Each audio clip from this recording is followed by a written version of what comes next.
Бәріңізге сәлем. Бүгін өзімнің YouTube арнамда осындай өріліп жасалатын мантылардың қалай түйілетінін көрсететін боламын. Менімен бірге болыңыздар. Алдымен ұнымызды осылай дөңгелентіп жайып аламыз. Шамамен 1-2 мм шамасында болады. Мен осындай чайнектің қақпағымен барлығын дөңгелентіп кесіп алдым.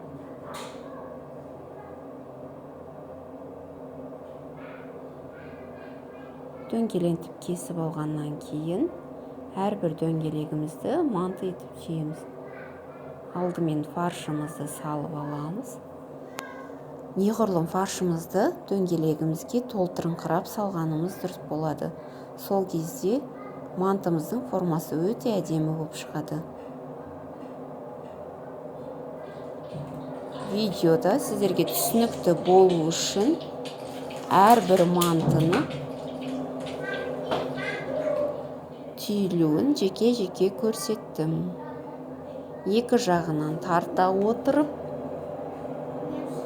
толықтай соңына дейін өріп шығамыз. Бүгіп екі жағынан тартатын боламыз. Қазір тағы да біреуін көрсетейін. Фаршымызды толтырыңқырап салып аламыз.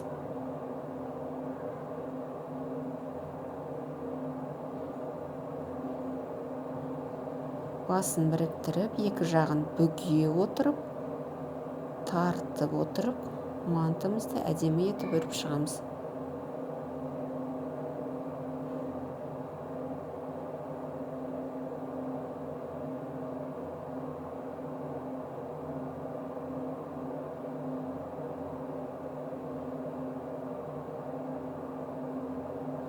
Артық фаршымызды егер шығып қалып жатқан жағдайда алып тастап отырсақ болады.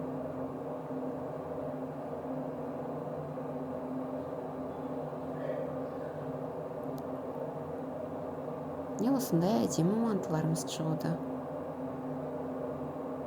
Тағы да бір мантының түйілуін толық түрде көрсетейін.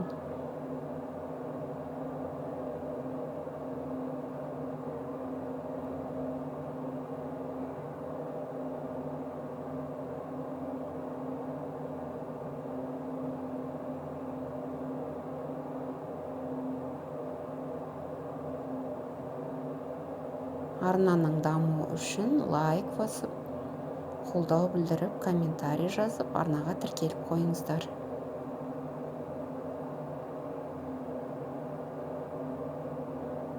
Мантыларымыздың барлығын осылай етіп түйіп шықтым. Видеоны соңына дейін көргендеріңіз үшін рахмет.